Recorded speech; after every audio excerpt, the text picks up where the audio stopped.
y vamos a dar comienzo a lo que llamamos el segundo teórico de salud mental. El primero estuvo compuesto por 4 bloques, vamos a ir tomando como el segundo teórico, y vamos a dar, yo lo que voy a intentar dar es una idea de las ideas psiquiátricas, tomando el texto de Paul Bergerie, que no sé si ahí se lee bien, pero ustedes lo tienen en el campus, que llama Los fundamentos de la clínica, historia y estructura del saber psiquiátrico. Obviamente que el texto de Paul Bergerie es de 1980. En Francia del 80, nosotros en el 86 lo compramos, lo leímos y lo aprendimos. Fue un texto que marcó un antes y un después para todos los que veníamos del campo psiquiátrico y nos estábamos formando como analistas, porque Paul Bergerie pudo articular estas ideas psiquiátricas a la práctica de quienes veníamos desarrollándonos y formándonos como analistas de hospital. Un texto que marcó, vuelvo a decir, un antes y un después en nuestra vida, así que es un texto fundacional para mí. No solo porque diga los fundamentos de la clínica, sino porque verdaderamente consiste en los fundamentos de la clínica psiquiátrica. Es un texto complejo porque a mí me costó mucho preparar este teórico. ¿En qué sentido? La salud mental no es lo mismo que la psiquiatría. El campo de la salud mental, como hemos visto, es un campo multidisciplinario, pero no podemos dejar de darles lo que es la base, el anclaje médico de lo que significa la psiquiatría, la psicopatología, y cómo es impresionante, porque otra vez al retomar, al repasar para este teórico todos los conceptos que a nosotros nos fueron constituyendo desde, ustedes saben que yo voy a cumplir este año 40 años de médica, entonces, de alguna manera, todos estos nombres que uno ve y que nosotros les hemos dado los textos, ¿no? Pero saben que tenemos una conducta ética con respecto a los textos que les damos. Y por ahí, por ejemplo, el libro de Paul Bergerie es un libro que hay que saber y poder leerlo. No cualquiera puede leer todos los textos, ¿verdad? No cualquiera puede leer todos los textos. Entonces, por ahí lo que está en juego es ahora me dejé de ver, a ver, cómo tendría que volver a verme. Bueno, ¿qué temas? Ya te estoy viendo, María Clara, ¿eh? Pero yo no. No, no.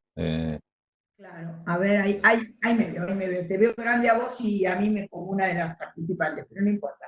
El tema es el No, siguiente. hacé doble clic en tu imagen. Pero recién hice doble. No, Y no, no, ahí. vamos a dejarlo ahí, vamos a dejarlo ahí. Está bien. El tema es el siguiente. Eh, El tema es el siguiente. Si nosotros les damos las 30 primeras páginas de un manual de psiquiatría, que es un manual que a mí me hizo llegar tanto León Torres como la doctora Darling, que es el de la psicosis, que está escrito por la doctora Derito y por el doctor Monchamblón Espinosa, y son 30 primeras páginas donde aparecen aproximadamente 200 nombres.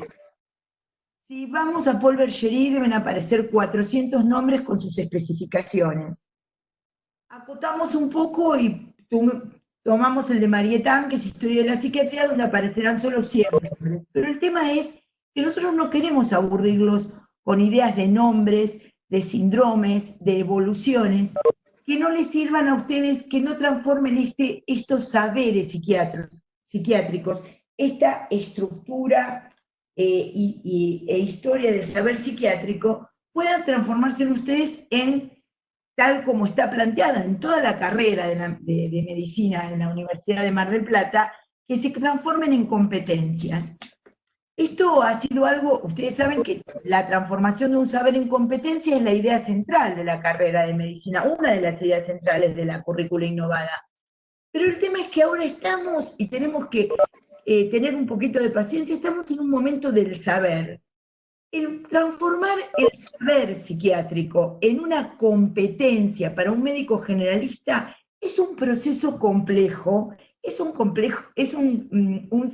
proceso un poco largo, que vamos a tratar de hacerlo, pero con entusiasmo vamos a ir marcándoles cuáles son los hitos que hacen que cuando uno opere, esté con un paciente, con un consultante, pueda tener ideas, pueda saber cómo trabajar. Esto es gracias, de alguna manera, a lo que han enseñado y transmitido los maestros de la clínica psiquiátrica clásica. Pueden o no saberlo los psiquiatras que trabajan con esto, pero la psiquiatría, nosotros nos negamos a que se convierta en un manual de DSM 4 o 5, o en un manual en donde quede todo el sujeto reducido a sus comportamientos. Nosotros consideramos que la idea de darles la estructura y la historia de las ideas psiquiátricas tiene que ver con la convicción de lo que cada uno de estos psiquiatras que les antecedió a ustedes, que nos antecedieron a nosotros, pudieron dar sobre el comportamiento, la nosografía, la etiología, entender qué es esto del saber psiquiátrico, y no asociar únicamente el saber psiquiátrico a una cuestión axilar, manicomial, como una práctica de un discurso hegemónico.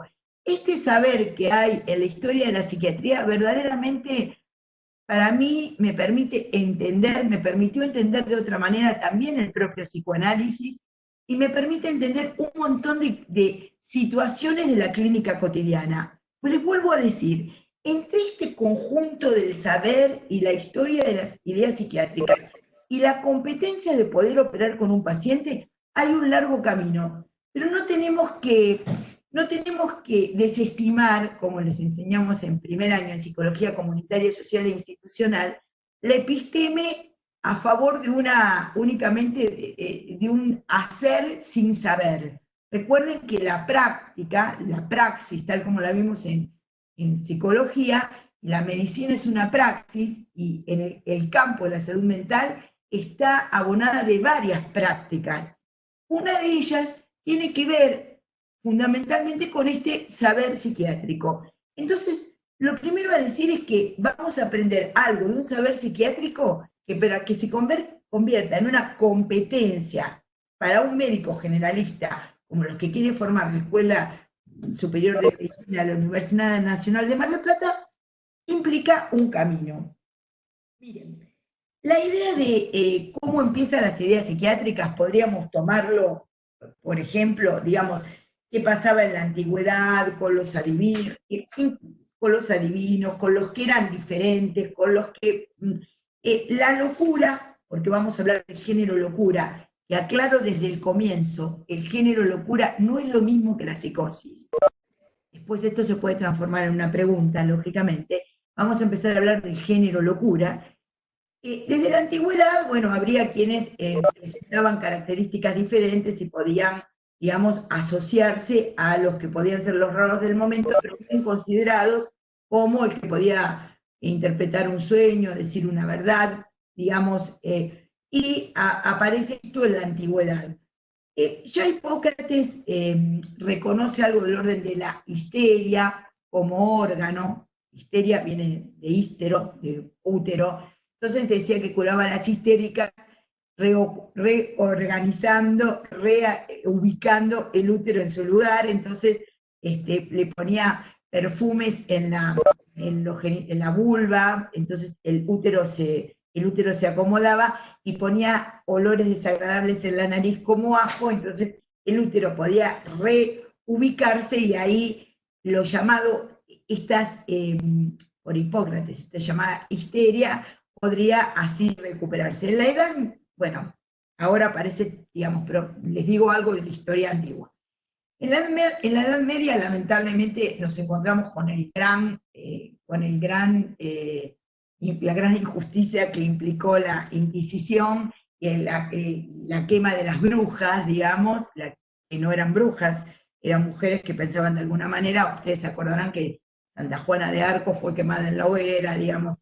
Aparece esa gran, esa gran fuerza de la Iglesia Católica en contra de lo que eran las ideas raras y las personas raras, y en realidad lo que aparece como lo que podemos tomar como base de lo que después fue el saber psiquiátrico, fue a partir de justamente de lo que se dio a llamar el Renacimiento. Ahí aparece el cuadro del Bosco, que es la Stultifera Navis, que es el que retoma Foucault en el primer capítulo de Historia de la Locura, en donde ya en uno de los prácticos, tanto Maxi, Gloria y yo, tratamos de explicarle qué implicaba esa Stultifera Navis, que aparece ya en la Edad Media, ya en el Renacimiento, con la pintura del Bosco, y hay un montón de pinturas que tienen que ver con la Stultifera Navis, que era separar de alguna manera, mandar al mar,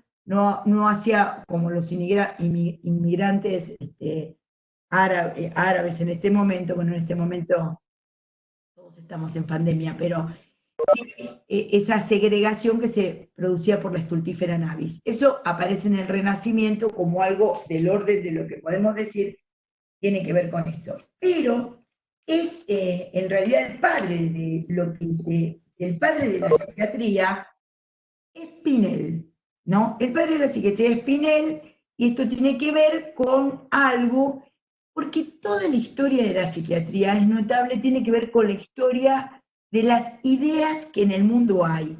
Digamos, no sé, yo no soy médica clínica, no sé si el tratamiento de la neumonía tiene que ver con está tan articulado, tan estrechamente articulado como el del saber psiquiátrico. Todo el saber psiquiátrico está profundamente articulado con las ideas culturales de la época. Hay una fuerte conexión entre lo que son las ideas de la cultura de la época y la idea que aparece psiquiátrica de qué es lo que produce cierto malestar de lo que podríamos llamar mental. Para esto vamos a tomar un poquito la historia de Pinel, ¿no? Pinel es un hombre que en la Revolución Francesa, todos vamos a remitirlo antes y después de la Revolución Francesa, ¿se acuerdan de la Revolución Francesa? La toma de la Bastilla, es en mayo de 1789. Pinel venía trabajando, digamos, en lo que en Francia se llamó Hospital General. Vamos a ir despacio para que les quede este concepto. El Hospital General francés, antes de la Revolución de Mayo, de la Revolución Francesa, que dio origen a la Revolución de Mayo, fue uno de los antecedentes de la Revolución de Mayo, pero la revolución, antes de la Revolución Francesa, el Hospital General era un juntadero de pobres, prostitutas, segregados. No era el Hospital General tal como lo entendemos ahora. Entonces es muy importante que ustedes lo entiendan como médicos, que lo que vamos a decir Hospital General para antes con Pinel y para antes de Pinel es totalmente diferente a lo que ahora llamamos Hospital General. Por ejemplo, en Mar del Plata está el Hospital General Interzonal de Agudos, Oscar Allende. Bueno, es un hospital general, así es la designación. Pero lo que se designaba antes de la Revolución Francesa con el nombre de Hospital General era un juntadero de gente segregada, de gente que aparecía segregada de la sociedad, como delincuentes, digamos, prostitutas, gente pobre que rondaba las ciudades, de marginados, digamos. Era un lugar donde juntaban los marginados. Entonces, uno de los grandes conceptos de la clase es que el Hospital General anterior a la Revolución Francesa no es el concepto del Hospital General actual. Él trabajaba en un hospital general, quiere decir, en este rejunte, en este verdaderamente cárcel de gente pobre, sola en el mundo, desatinada, yo qué sé, y trabajaba en un hospital general que se llamaba Bicêtre, no es en la Salpêtrière, es en Bicêtre. Trabajaba allí y empieza, obviamente, como ahí estaban los malos de la época, los segregados de la época, estaban tomados por grillos, ¿no? A las paredes estaban todos los delincuentes, toda la gente segregada, los pobres, estaban tratados como tales allí en el Hospital General. Pinel era un médico francés, que se dedicaba a la clínica médica en ese momento, empieza a advertir ciertas cuestiones que le hacen diferenciar un cuadro de otro cuadro, un cuadro de otro cuadro, y empieza a,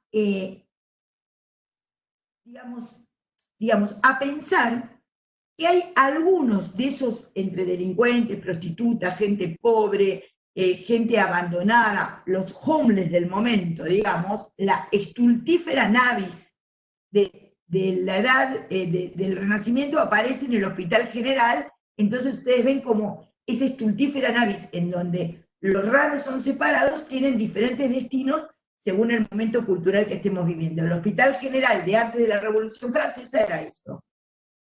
Pinel está imbuido, porque ustedes tienen que pensar que la caída de la Bastilla en 1789 no es que empieza con ideas en 1789. Las ideas que se van gestando en relación a lo que después se va a desarrollar como la Revolución Francesa, venían desde antes. Había una fuerte oposición monárquica y una cuestión muy fuerte de Rousseau, por ejemplo, que, digamos, para poder nombrar un pensador de la Revolución Francesa desde antes. Bueno, Pinel, trabajando en Bizet, lo que hace es advertir, junto con su discípulo Esquirol, que hay algunos de estos pobres y abandonados del mundo, digamos, los desheredados del mundo, siempre hubo un lugar donde los colocaron, advierte antes, esto es antes de la Revolución Francesa, empieza a advertir esto y hace un acto inaugural, que es sacarle los grillos, sacarle las ataduras de metal que tenían a los que él considera que son un conjunto de esos pobres tipos y tipas que allí estaban. A ese conjunto de gente que Pinel desengrilla, que Pinel rompe esas cadenas haciendo un acto inaugural para la historia del mundo, se los va a empezar a llamar desde ese momento enfermos mentales. Quiere decir que Pinel no es que rompe la cadena de los enfermos mentales, no es que desengrilla, no es que rompe la cadena, sino que inventa el concepto de enfermo mental, advierte que ahí hay otra cosa, y justamente en ese momento es donde aparece, digamos, la idea de, digamos, el loco separado de alguna manera, el loco separado de alguna manera de los otros pobres y desheredados de la tierra. Se dice que fue el 11 de septiembre de 1793, para que se acuerden el Día del Maestro, de 1793. La Revolución Francesa había sido en 1789. Quiero decirles esto porque por ahí no lo tienen presente en este momento. Después de la Revolución Francesa, hubo 2 años que se llamaron años del terror en Francia, en donde prevalecían las ideas de Robespierre, que fue el que decapitó a muchísima gente. Este acto de Pinel también debe ser visto desde esa perspectiva, porque no eran momentos de mucho, digamos, se había instalado la igualdad, fraternidad y justicia para todos con los conceptos de la fraternidad, que son los conceptos de la Revolución Francesa. Pero después de la Revolución Francesa aparece esta época de terror, y es ahí, pese a todo ese movimiento que se instala en 1791-1793, que justamente pudiendo también el propio Pinel romper sus cadenas internas, genera este pensamiento de decir, bueno, hay gente que tiene determinadas características que no son otros, y desengrilla a los pacientes, y a partir de ahí se genera como todo un movimiento que se va a llamar, van a intentar sacarlos del Hospital General, que era la cárcel, y generar otro lugar que llamaba asilo. Ya la palabra asilo no nos gusta a nosotros porque nos suena manicomial, pero tenemos que entender que estamos viendo la historia. ¿Pero por qué vemos historia? Vemos historia porque tenemos la convicción de que en la historia está la estructura. Tenemos una convicción en la historia, y tenemos una convicción de no que es algo apolillado, sino que de eso vamos a aprender cosas que pueden entenderse hoy mismo. Cada uno verá qué cadenas puede romper de uno mismo y puede romper en el otro, siempre uno está más o menos encadenado a alguna cuestión, y aunque creamos que somos muy normales, y hasta titulares de la Cátedra de Salud Mental, es muy importante entender que uno es uno entre otros, y es uno entre todos y todas.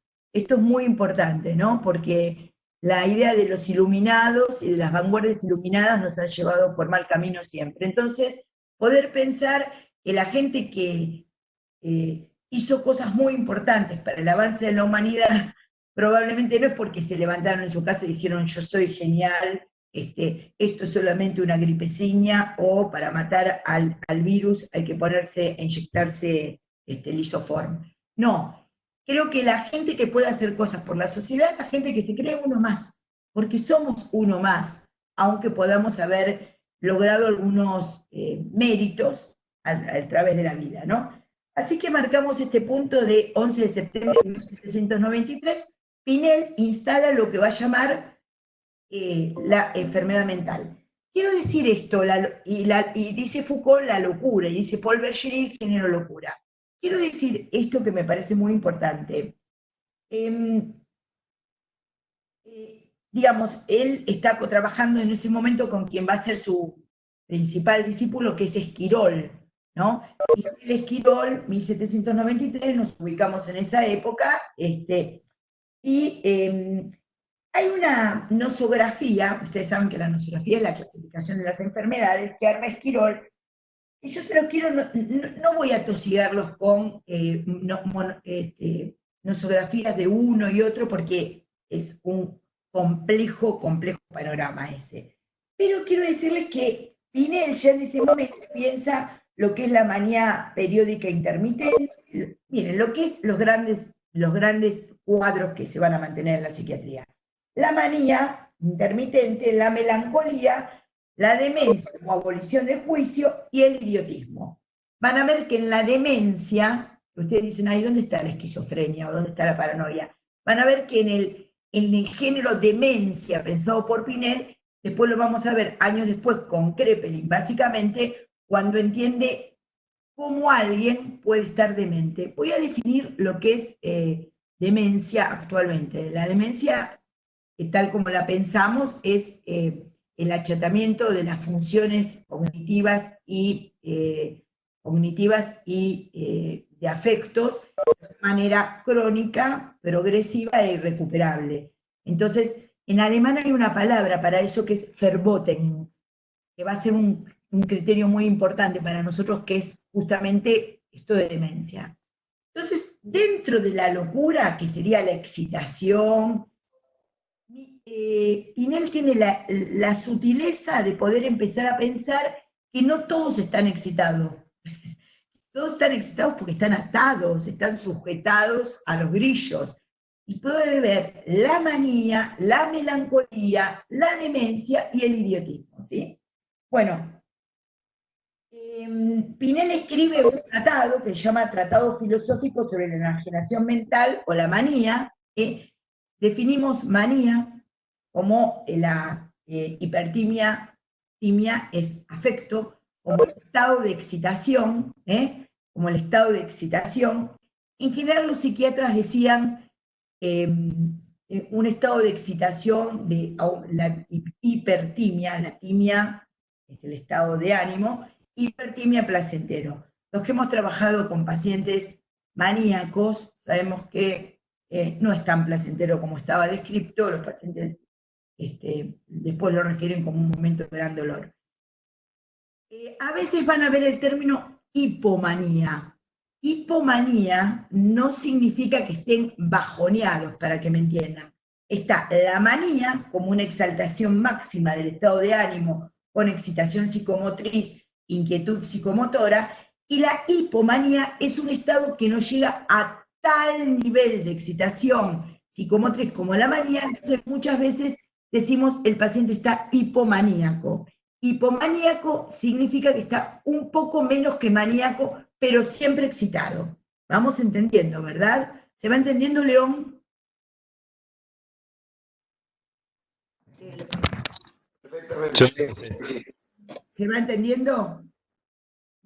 Cualquier cosa me avisas algo. ¿Sí? Entonces, tenemos estas 4 categorías, 4 nosologías pensadas por Pinel y después retomadas por su discípulo Esquirol. Digamos, este es el comienzo de lo que va a ser la psiquiatría. Miren, voy a hacer un corte acá, para después seguir pensando, ¿no? Para seguir pensando en esta misma línea. Pero voy a hacer un corte como epistemológico.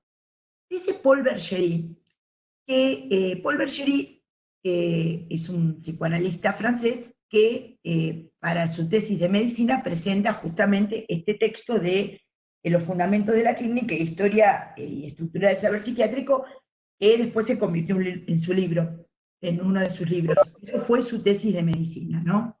Su tesis para recibirse de médico. Paul Bergerie, tomado por las ideas de Lacan, ¿se acuerdan Lacan? Psicoanalista francés, renovador de las ideas de Freud, nacido en París en 1901, como Borges, más o menos para que se den una idea, ¿no? Falleció en 1981, Lacan. Lacan ¿se acuerdan que en Psicología Comunitaria, Social e Institucional también lo dimos? Que él piensa, Lacan, 3 momentos lógicos que él plantea como instante de ver, tiempo de comprender, momento de concluir. Bueno, tomando esta lógica, ¿no?, de lo que sería el pensamiento, instante de ver, tiempo de comprender y momento de concluir, Paul Bergerie repiensa a través de esa perspectiva que le da el psicoanálisis y Lacan, porque son los psicoanalistas freudianos y lacanianos quienes más después se interesan en estos tiempos, por lo que es la historia de las ideas psiquiátricas. Es paradójico, pero así fue. Fuimos nosotros que nos interesamos por la idea de las ideas psiquiátricas básicas, históricas, no básicas. Paul Bergerie dice que cómo define el pensamiento psiquiátrico. Él dice que la psiquiatría puede pensarse así: describir exhaustivamente. Ven que ahí en el instante de ver aparece la descripción.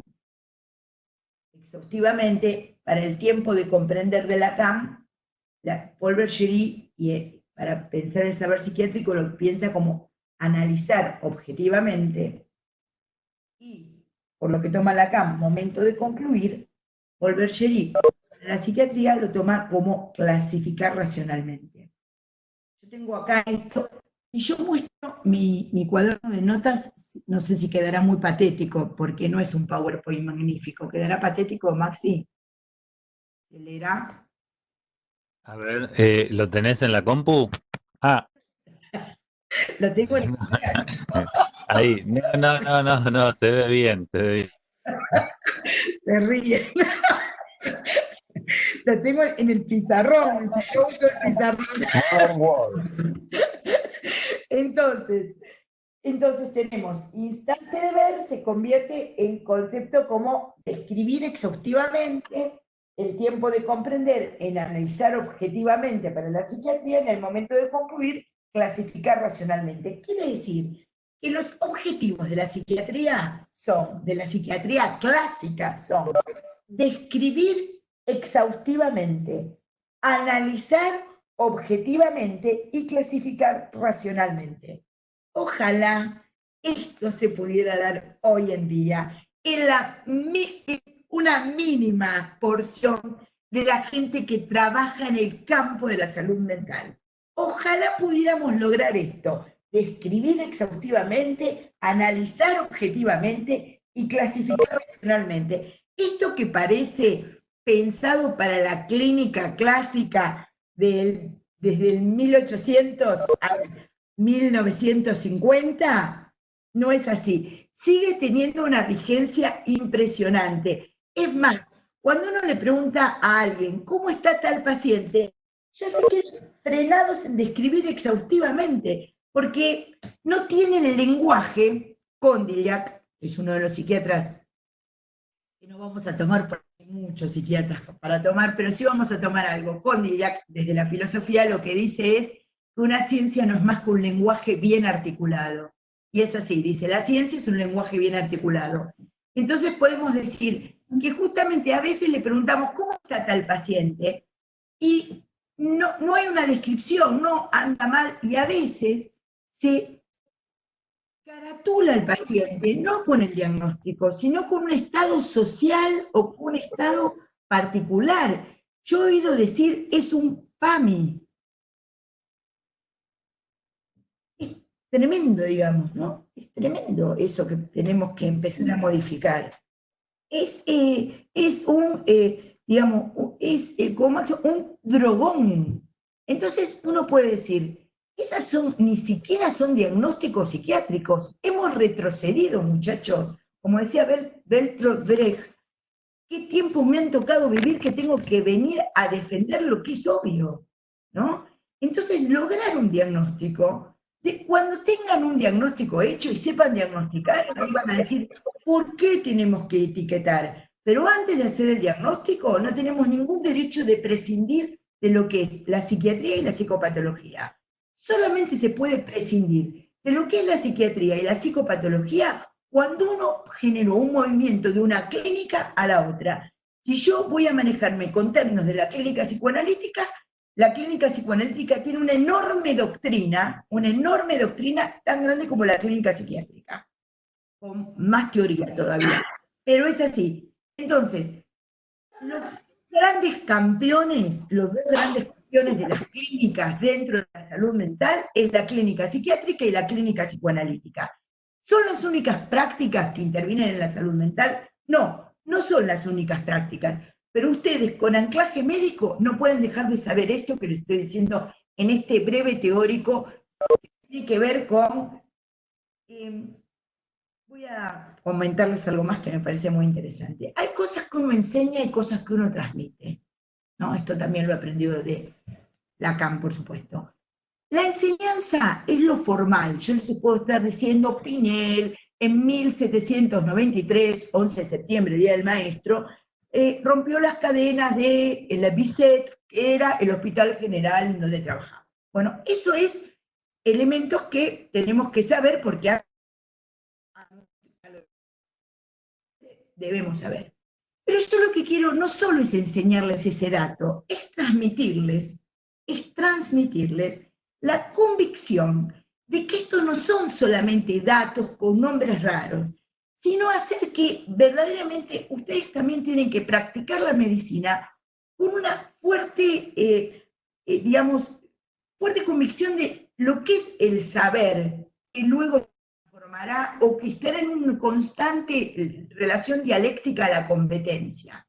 La competencia no es solamente una tecné, como aprendimos en primer año. La competencia no es una tecné. La competencia en medicina es la articulación entre el saber y el hacer. Eso es una competencia. Ustedes no podemos perder el terreno del saber. No podemos dejar en manos de los teóricos el saber solamente de los grandes intelectuales. Tenemos que trabajar, ver menos televisión, estudiar, sentarnos, leer, hablar con los otros, charlar determinadas ideas para que nosotros podamos unir el saber con el hacer, porque esa es la praxis. Episteme, no podemos perder el campo de lo simbólico. Si no viene cualquiera y nos dice cualquier macana en el noticiero y nos lo creemos. En cambio, si nosotros sabemos la historia de ciertas ideas, sabemos que las ideas tienen una historia, esa historia tiene que ver con el nacimiento, el punto máximo de la idea y la decadencia de la idea. Y esto es lo que yo quiero transmitir, esta convicción que a mí siempre tuve con respecto a las ideas, ¿no? A las ideas que otros generaron, y que es muy importante ahora. Uno puede decir, ¿qué me importa a mí en la salita, si yo trabajo en tal lugar, lo que hizo Pinel? Sí les importa, porque hubo alguien que se animó a hacer algo diferente, aunque fue en 1793, y eso tiene que generarles una acción contemporánea hoy. Esa es la práctica. Episteme que se transforma en práctica. Saber con hacer. No podemos comer, tenemos que tener anclaje en la epistemología, anclaje en las ideas. Esto es transmitir. Transmitir es transmitir convicción. Por ejemplo, los padres pueden decir, no, yo nunca les hablé de política a mis hijos, porque por ahí no les explicaron el Leviatán de Hobbes. Entonces, no les... Bueno, después le preguntan a Maxi qué es eso, si quieren, pero por ahí no les explicaron qué es el sujeto para Rousseau. Bueno, hoy vamos a comer milanesas, vamos a hablar del buen salvaje, pero eso sería enseñar. Pero si el padre dice, che, pero no todos los morochos en la villa son malos, está transmitiendo su posición. Cuando uno transmite posicionamiento. Cuando uno enseña datos. ¿Qué se necesita en salud mental? Las dos cosas, enseñanza y transmisión. Yo creo que esto es algo muy importante porque la transmisión, hay algunas escuelas pedagógicas que las consideran como que es nada más que el maestro que baja datos al paciente, o el médico que baja datos al paciente, o el maestro que da... Yo creo en la transmisión, justamente es transmisión de convicción. Uno en la mesa puede estar diciendo, puede no saber el concepto del buen salvaje de Rousseau, y sin embargo puede estar bajando una idea progresista o una idea muy conservadora y una idea muy hostil. ¿Se entiende? Bueno, volvamos ahora.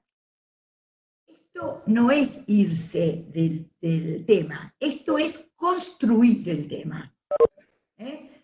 No hay ningún dato que es por afuera del tema. Lo que estamos diciendo constituye el tema que es este segundo teórico. Pinel y Esquirol siguen con lo que va a ser el género locura, ¿no? Y aparece, digamos, es interesante cómo se ve cómo esta gente generaba ideas en otros, porque hay discípulos, hay maestros y hay discípulos que se convierten en maestros. Eso es maravilloso,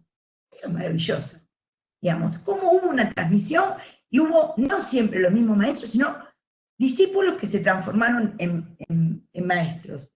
Yo agradezco a quienes me enseñaron tantas cosas desde la residencia, mis instructores, mis jefes de residentes, que a su vez venían del Borda, del Moyano, y tenían a su vez esos maestros en psiquiatría que estaban en los hospicios, pero que hablaban alemán, que hablaban ruso, que leían Krepelin en alemán, y que gracias a ellos hemos aprendido muchas de las cosas que hoy podemos decir. ¿Sí?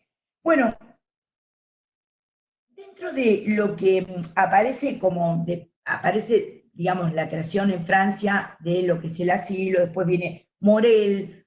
Morel lo nombro porque hay algo con Morel que tiene que ver con la homofonía, ¿no? Que es, Morel intenta hacer una psiquiatría que es moral, así que no se van a olvidar nunca de eso, Morel y moral, por la homofonía que genera, y habla de lo que después es un elemento muy importante que se va a dar en psiquiatría, que es el conjunto de las degeneraciones, los hombres buenos y los hombres degenerados. Bueno, estábamos en Bicêtre, y ahora ven que no salimos de Francia, no salimos de los conceptos, voy a tomar la Coca-Cola Light, que ustedes me ven tomar en los teóricos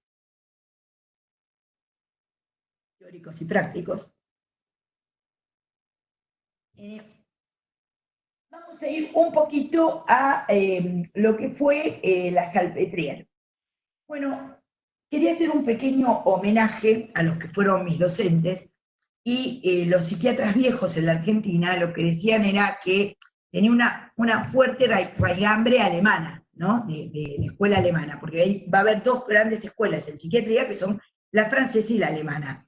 Entonces hacían un chiste de hospicio, que era que los franceses eran buenos para escribir novelas, porque ellos tenían toda la escuela alemana, ellos estudiaban alemán, no estudiaban francés, los psiquiatras cuando estudiaban, porque eran gente muy culta, estudiaban alemán, y algunos rusos, porque estudiaban cirílico, porque había muchos en ese momento del Partido Comunista, entonces también estudiaban alemán y ruso, Jorge Velasco, que fue mi instructor de residentes en la residencia del Hospital Álvarez en Buenos Aires, nos contaba que había muchos que hablaban en alemán y también estudiaban ruso, digamos, por sus convicciones políticas en el momento, ¿no? Bueno, hay otro psiquiatra que quiero nombrar, les voy a decir por qué.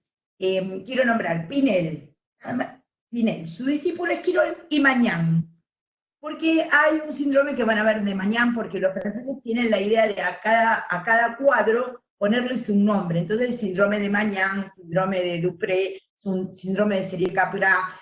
Los franceses ponen nombres de los que describieron los cuadros. Los alemanes son más estructurales y ponen nombres que ya vamos a ver, por ejemplo, ni más ni menos, esquizofrenia, por Bleuler. Esquizofrenia es de Bleuler, ¿sí? Vamos a ir viéndolo poco a poco. Pero quería nombrar así. Pinel, su discípulo Esquirol y Mañán, ¿sí? Y pasamos a otro gran lugar. Después Pinel es pasado del Hospital General de Bizet a la Salpêtrière. La Salpêtrière es un lugar central en Francia, es un lugar muy caro a todos los psiquiatras. Hay un famoso cuadro de la Salpêtrière. Ahí fue a estudiar Freud, ¿no? Ahí dio clase Charcot más adelante.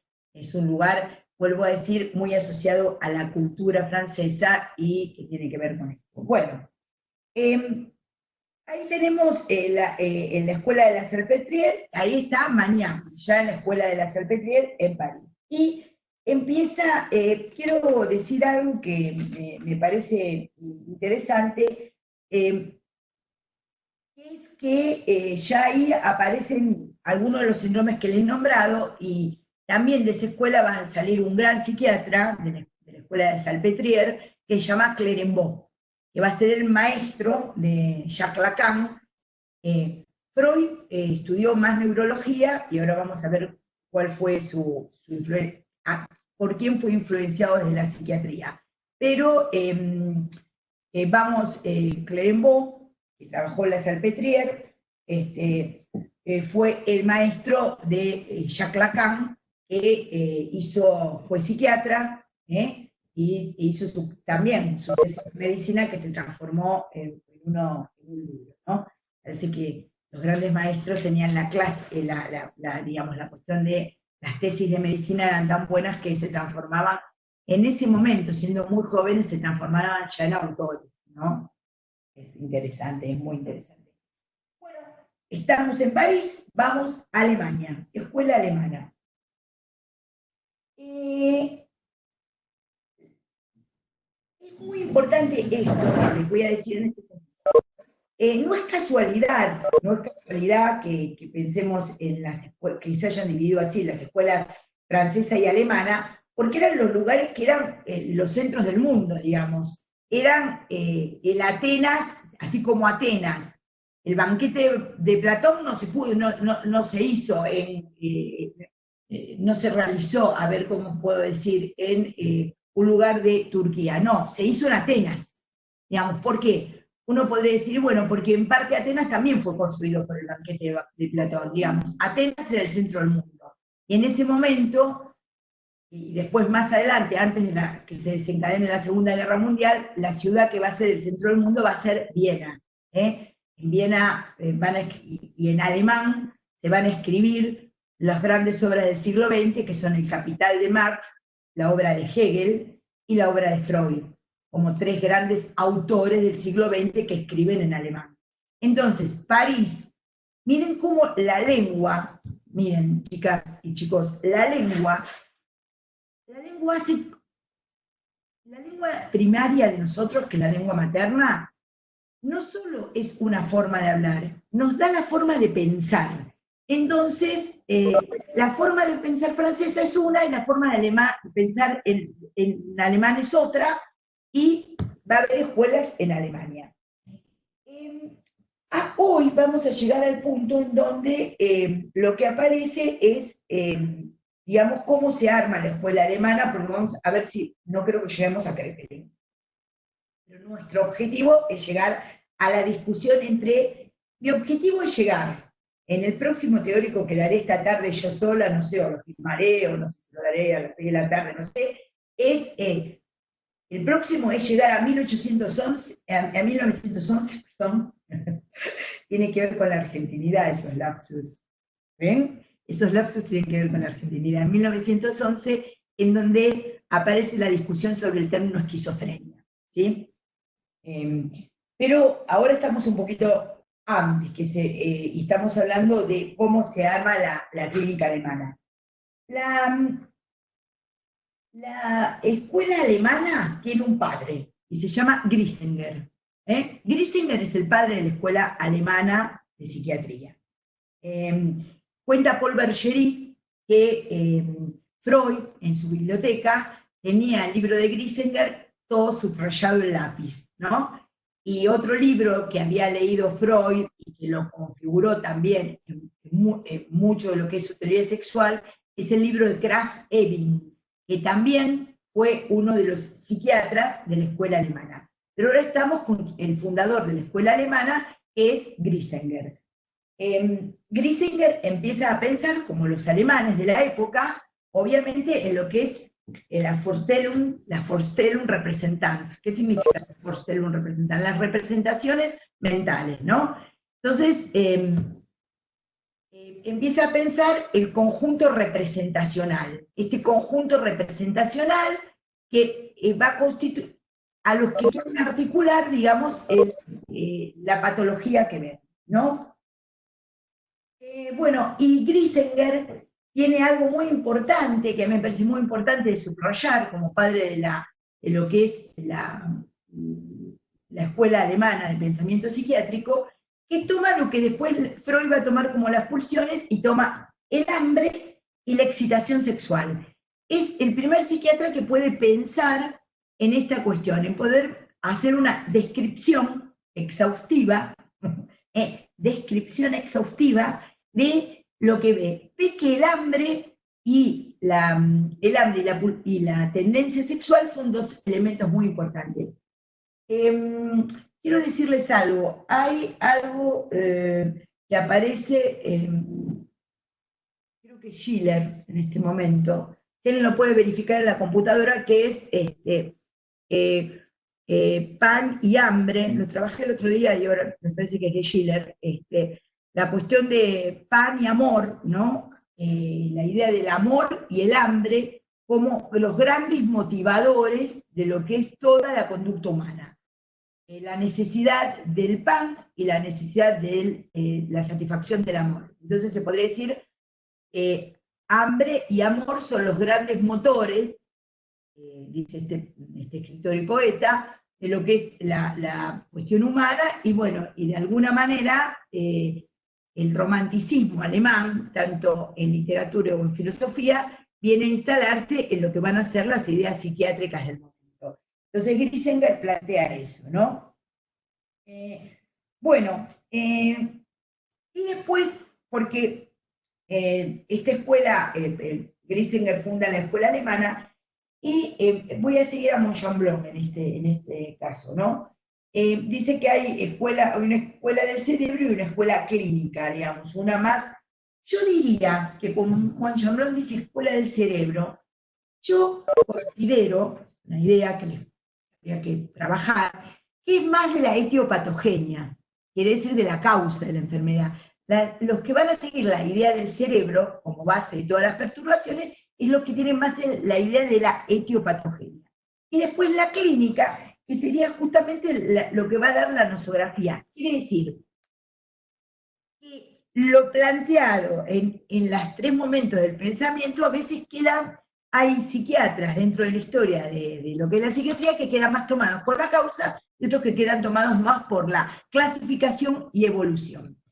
Bueno, en este momento, en la escuela alemana, lo que aparecen es algo que van a ver en neurología, es Wernicke. Bueno, hay digamos, Wernicke es el primero que piensa en la focalización del cerebro, ¿sí? En la focalización del cerebro, y hay una gran entidad neurológica que es la afasia de Wernicke, se escribe Wernicke, ¿no? Pero se pronuncia Wernicke, la W en alemán se pronuncia B corta, y la B corta se pronuncia F. Entonces, la afasia de Wernicke es una afasia de expresión, y él empieza a estudiar las focalizaciones y empieza a ver lo que, miren qué interesante, porque esto es algo que cotidianamente hablamos, empieza a trabajar lo que es síntomas psíquicos de foco. El concepto de foco, ¿no? ¿Tiene foco o no tiene foco? Neurológicamente se usa mucho. Quiere decir que tiene una fascia, tiene una parálisis facial, es foco. La idea de foco viene de esta idea de poder pensar al cerebro en sus diferentes, focalizaciones. Bueno, Griesinger, algo que no les dije, es que había planteado la idea de la psicosis única. En eso van a estar siempre como muy discutidores, ¿no? La idea de la psicosis única o la idea de las variaciones. Quiero explicar una cosa, y con esto creo que vamos a ir terminando. Vamos a quedarnos ahí en Wernicke, y la idea, y una idea que quiero plantearles que es central para después pasar a Kraepelin, ¿no? Habitualmente, el psicoanálisis dejó una marca, que fue la idea de neurosis y psicosis. Se llama neurosis al conjunto, digamos, ustedes se acuerdan que los cuadros clínicos planteados por Freud, la nosografía freudiana, los cuadros clínicos planteados por Freud son neurosis, psicosis y perversiones. Lo vimos tanto en psicología como en psicoadicciones.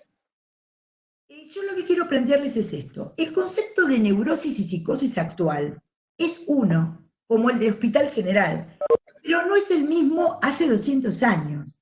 El concepto de neurosis hace, antes de Freud, el concepto de osis, como el sufijo que ustedes ven con, digamos, si piensan en itis es inflamación, si piensan en osis es degeneración, artrosis, por ejemplo, ¿no?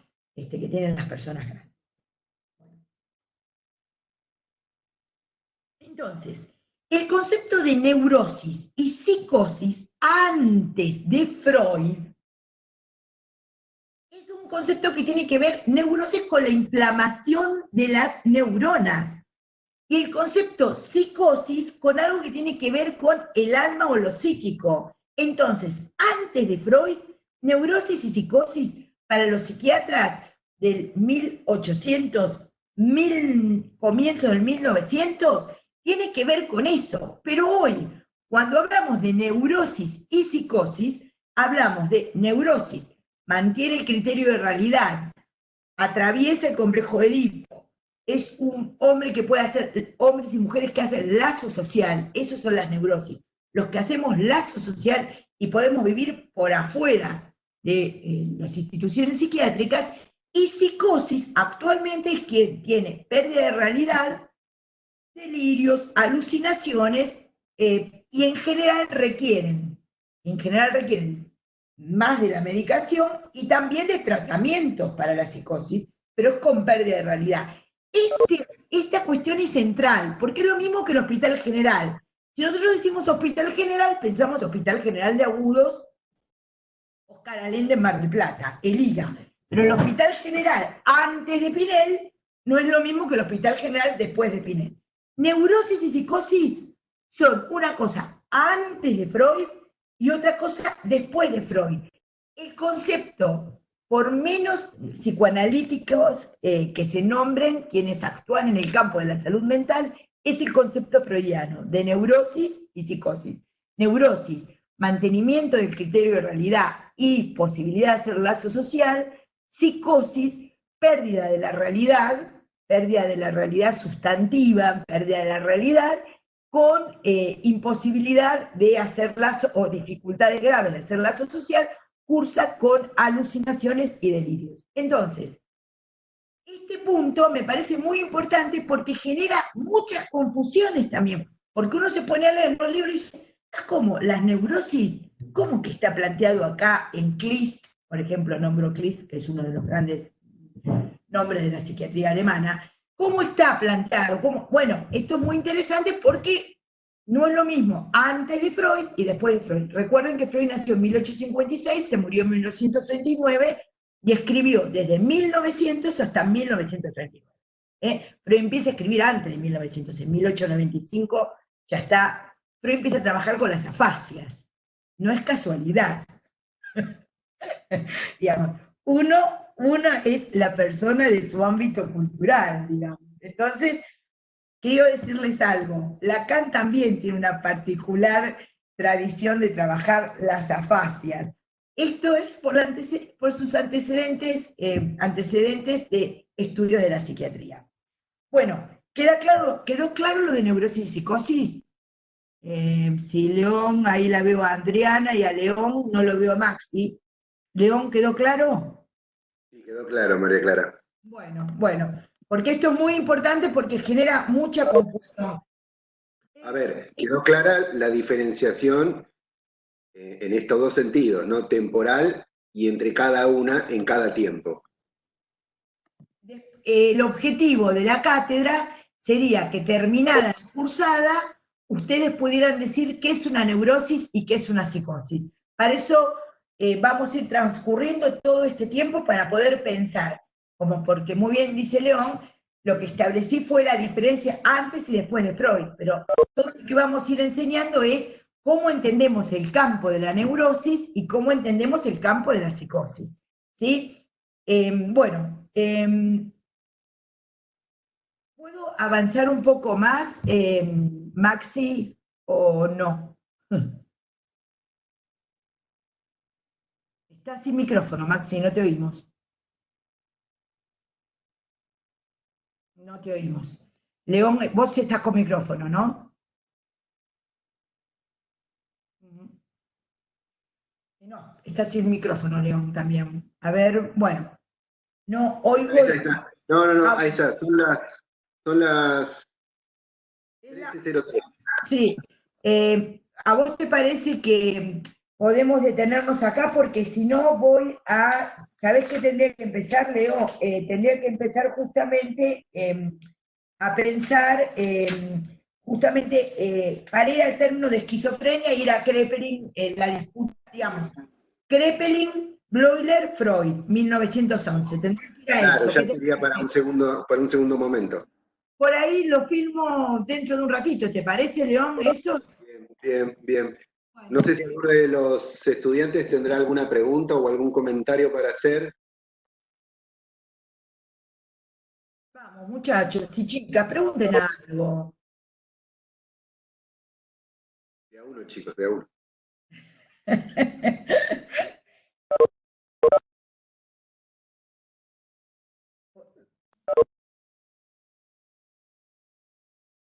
¿Vamos a hacer un repasito? Sí, sí. Una pregunta que es, sí. Primero que sí, el video se sube después. Y segundo, Miranda está por preguntar algo. Segunda pregunta, María Clara, ¿toma Coca-Cola Light o cero? No, Preguntan si lo segundo que vas a hablar, que sería lo de Bloiler, Freud, esquizofrenia, ¿va a haber otra conferencia o lo vamos a subir directamente al video?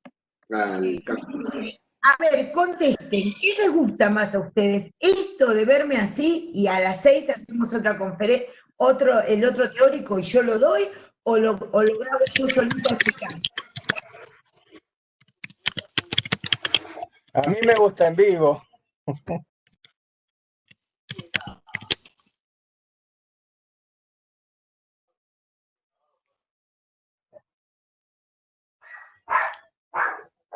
No escucho a María.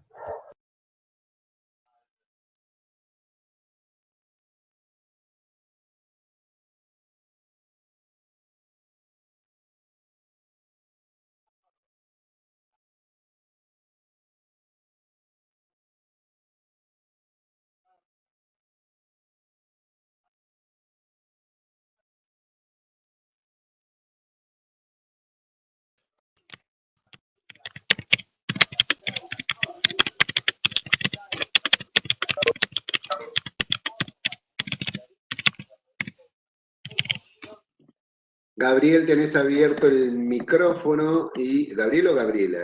Y se escucha todo el tecleado.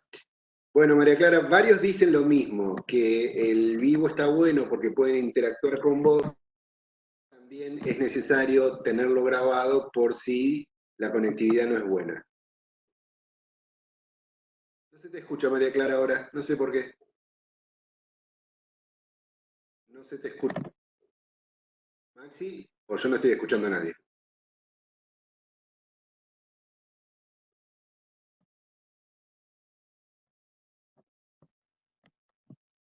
Yo te escucho, León. Sí.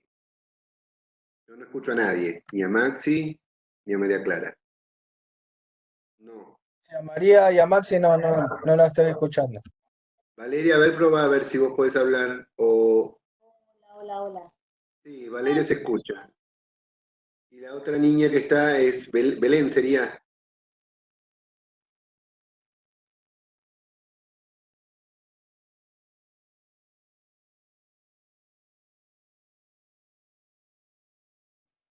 Bueno, la hemos perdido momentáneamente a María Clara. Ahí está probando con la pizarra. Estamos a full.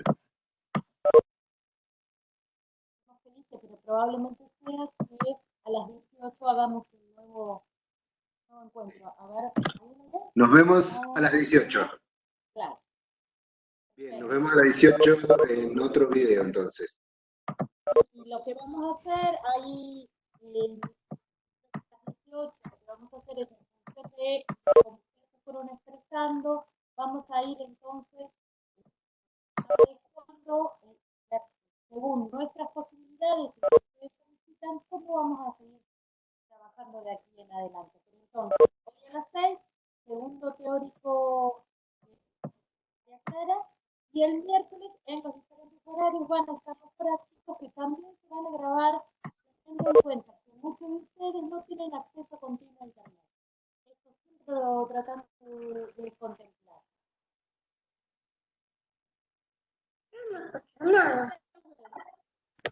Bien, nos vemos a las 6. Un beso grande a todos. Chao, chao. Profes, una consulta.